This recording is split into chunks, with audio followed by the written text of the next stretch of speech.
Marilah kita sambut firman Tuhan. Kita berdoa. Damai sejahtera Allah yang melampaui segala akal akan memelihara hati dan pikiranmu dalam Kristus Yesus. Sambutlah firman Allah. Haleluya. Amin. Shalom saudaraku yang terkasih dalam Kristus Yesus, keluarga besar POUK NPU Pertamina Hulu Mahakam, Kalimantan Timur. Saya akan menyampaikan kebenaran firman Tuhan bagi kita di kesempatan malam Natal atau hari Natal ini, saudara, yang terambil dari Injil Matius pada pasal yang pertama ayat yang ke-23. Demikian firman Allah.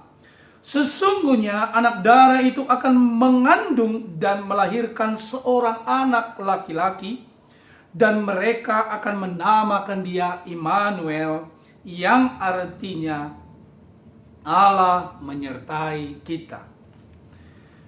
Tema firman Tuhan bagi kita hari ini saya angkat, yaitu Immanuel, Allah beserta dengan kita. Saya terjemahkan lebih lagi, saudaraku, yaitu Allah bersama-sama dengan kita. Im itu artinya kita, Manu itu artinya bersama, El itu artinya Elohim. Jadi Allah bersama-sama dengan kita. Saudara-saudara, kenapa bisa ayat ini turun kepada umat Tuhan pada waktu itu? Ada dua konteksnya.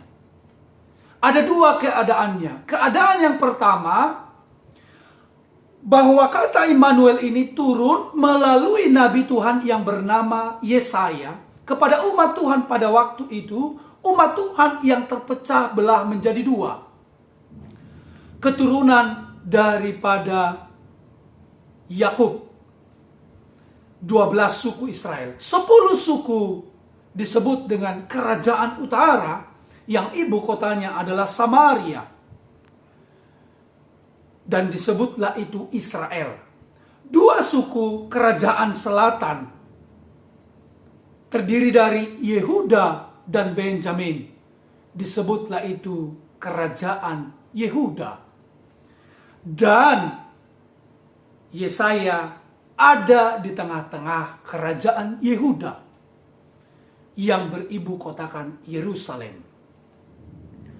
Allah mendidik ke-12 suku ini di kedua kerajaan ini karena mereka berselingkuh, kawin mengawinkan dengan orang yang tidak sesuku, dan itu adalah kekejian di mata Tuhan pada waktu itu, saudara-saudara.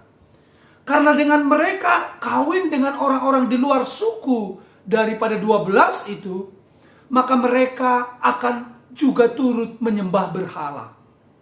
Dan itu adalah kekejian di mata Tuhan. Karena itu, saudaraku, mereka dihukum oleh Tuhan. Mereka dihukum dengan bangsa-bangsa di sekitar mereka, dengan bangsa-bangsa kecil. Tetapi dengan hukuman itu mereka tidak kunjung bertobat. Maka Tuhan perlu menghukum mereka dengan bangsa-bangsa yang lebih besar di sekitar mereka. Saudara-saudara yang terkasih dalam Tuhan, di utara mereka dimusuhi oleh bangsa Syria dan Amon. Di selatan ada bangsa Edom. Di timur ada bangsa Moab. Di barat ada bangsa Filistin. Dan lebih jauh lagi di padang gurun, saudaraku, ada bangsa Arab dan bangsa Mesir. Bahkan dari daerah jauh, yaitu Babylon, juga memusuhi mereka, yang kita kenal dengan Irak sekarang ini. Saudara-saudara yang terkasih dalam Tuhan Yesus Kristus, lebih lagi, saudaraku, keadaan umat Tuhan pada waktu itu sungguh luar biasa mengerikan. Sesama mereka berantem, kerajaan utara dengan kerajaan selatan berantem, saudaraku, bertikai habis-habisan. Saudara-saudara, itu bisa saudara baca di Yesaya pada pasal 6 atau pasal 7. Apa yang terjadi, saudaraku yang terkasih? Keadaan mereka yang saling bertikai. Dan dibayang-bayangi penghukuman dari bangsa-bangsa di sekitarnya. Di saat itulah firman Allah datang melalui Nabi Yesaya kepada raja yang berkuasa waktu itu, yaitu Raja Ahaz. Yesaya hidup di dalam 4 kerajaan Yehuda waktu itu, 4 masa kerajaan Yehuda. Yang pertama yaitu di kerajaan Usia, kakek dari Ahaz, lalu Raja Yotam, dan Raja Ahaz, dan Raja Hizkia. Nah, ayat Immanuel itu turun pada masa Raja Ahaz, di mana pada waktu itu 10 suku Israel berusaha untuk memusuhi, yaitu kerajaan Yehuda. 10 suku itu bekerja sama dengan kerajaan Aram, kerajaan yang besar waktu itu, saudara, yang disebut juga dengan kerajaan Syria. Saudara-saudara, pada saat itulah Allah berfirman kepada umat Yehuda bahwa Allah beserta dengan kita. Artinya Tuhan tidak tinggalkan umatnya.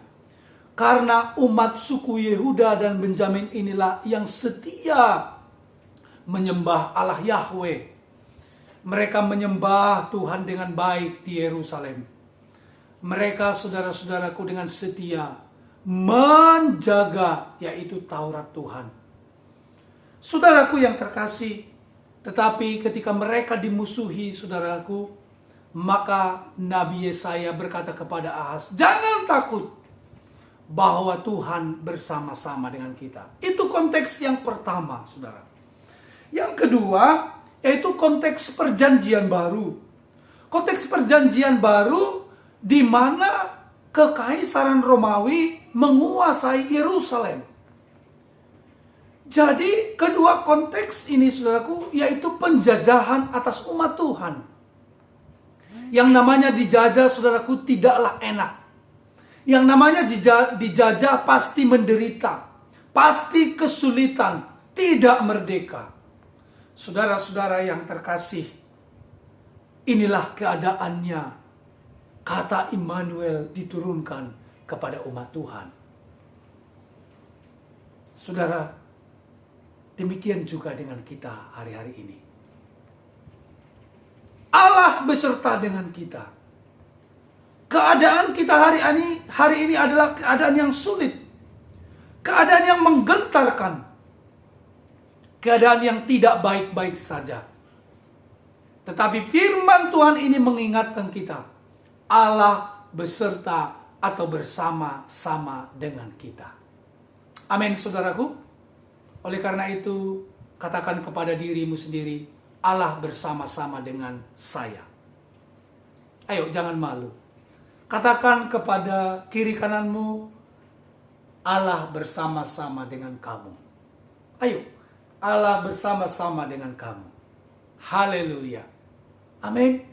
Allah bersama-sama dengan kita. Itu sebabnya disebut di situ kita. Komunitas, lebih dari satu orang. Itu juga berbicara tentang rumah tangga, berbicara tentang keluarga, berbicara tentang gereja, berbicara tentang pekerjaan kita. Karena itu, saudara-saudara, di masa Natal ini, entah saudara merayakan Natal dengan sederhana, atau merayakan Natal dengan begitu mewahnya, bukan itu poin pentingnya. Dalam kesederhanaan ataupun dalam kemewahan, adakah kita merenungkan dengan sungguh bahwa Allah itu menyertai kita, bahwa Allah itu hadir menolong kita, bahwa Allah itu datang memberi jalan keluar bagi kita. Saudaraku, jika Allah benar-benar hadir di dalam kehidupanmu, di rumah tangga keluargamu, maka engkau akan bisa menghargai istrimu sebagaimana mestinya, menghormati suamimu sebagaimana mestinya. Jika engkau seorang karyawan, saudaraku, engkau tahu menghargai pimpinanmu, demikian menghargai anak buahmu. Engkau bisa bekerja sama dengan orang selevelmu. Karena apa? Karena Allah beserta dengan engkau. Amin, saudaraku. seberapa getirnya, seberapa sulitnya keadaanmu hari-hari ini. Kepada umat Tuhan di perjanjian lama, di perjanjian baru, Allah berjanji menyertai mereka. Demikian juga dengan saudara dan saya. Amin. Haleluya. Saudaraku, demikian juga dengan kehidupan saya pribadi. Tuhan begitu dahsyat hidup dan menyertai saya. Anak saya yang divonis oleh dokter, maksimal umurnya 2,5 tahun, karena ada atresia biliar, di mana hatinya menjadi beku dan tidak bisa bekerja. Dan secara medis jalan satu-satunya, yaitu hati yang lama harus dibuang, dan dia harus mendapatkan hati yang baru. Saudaraku, kita kehabisan akal.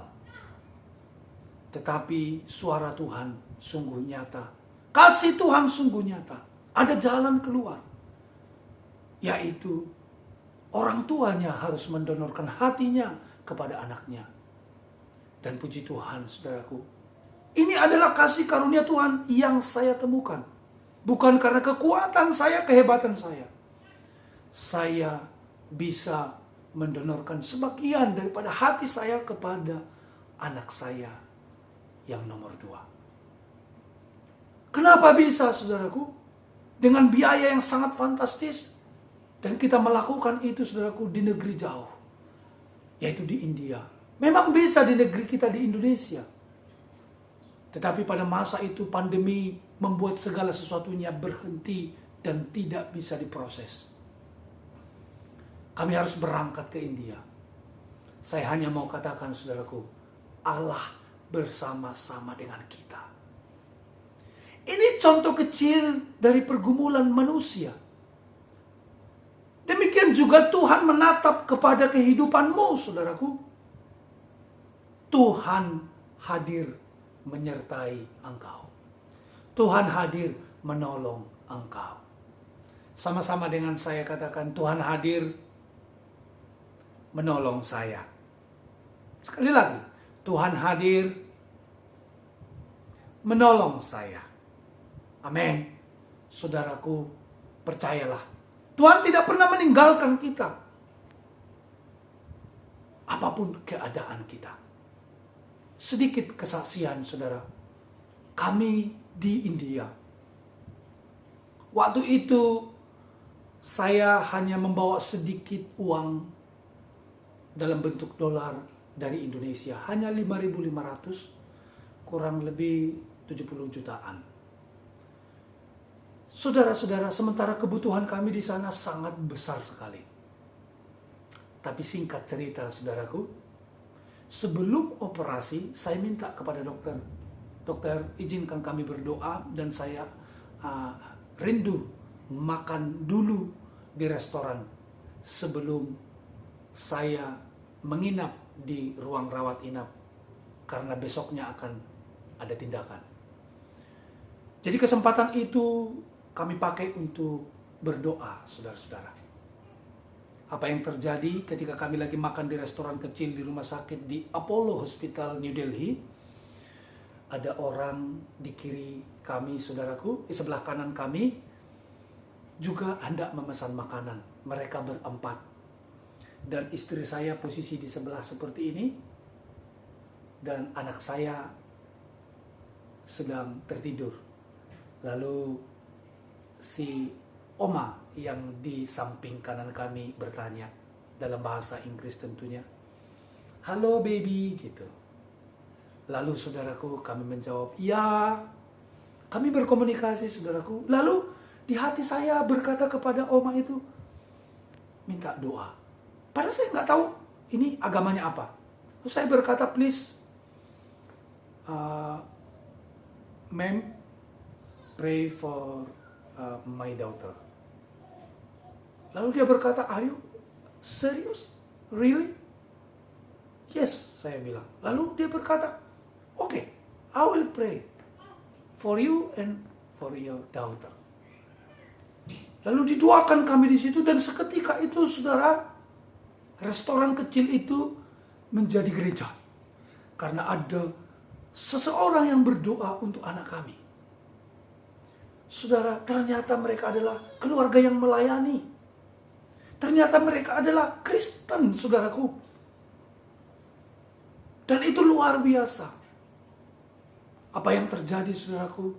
Semenjak itu hubungan kami terjalin. Dan apa hubungannya dengan uang saya yang $55.500 tadi? Itu kurang, saudaraku, bagi kami. Itu biaya hidup kami di sana. Saudara tahu, kami tidak pernah bercerita tentang kebutuhan dana kepada orang itu. Karena mereka datang jauh dari Nagaland, perbatasan dengan Myanmar, India Utara, saudaraku. Dari India Utara mereka kirimkan ke Delhi uang cash kepada kami sebanyak 250.000 rupiah. Senilai 50 juta rupiah. Saudara-saudara yang terkasih dalam Tuhan, Immanuel. Di negeri orang sekalipun Tuhan memelihara kami tanpa harus meminta-minta. Dan saudara tahu, uang itu cukup bagi kami untuk kebutuhan kami di sana. Haleluya! Saudara-saudara yang terkasih dalam Tuhan, ini hanya contoh kecil. Dan begitu banyak penyertaan Tuhan yang kami alami sampai hari ini. Saya berharap dan saya percaya hal yang sama dan lebih dahsyat lagi terjadi dalam kehidupan rumah tangga keluargamu. Karena itu kalau Allah Immanuel itu benar-benar kita renungkan, kita akan sungguh-sungguh hidup di dalam kedamaian bersama-sama dengan orang-orang sekitar kita, dengan suami dan istri kita. Berbeda pendapat bisa saja antara suami istri terjadi, tetapi ujung-ujungnya pasti akan kepada kedamaian. Karena Allah Immanuel itu ada. Tidakkah firman Tuhan berkata bahwa Dia adalah Raja Damai? Pertikaian boleh terjadi, tetapi ujungnya akan pada perdamaian. Masalah boleh ada, tetapi ujung-ujungnya kita akan mengalami kemenangan demi kemenangan. Amin, saudaraku. Haleluya.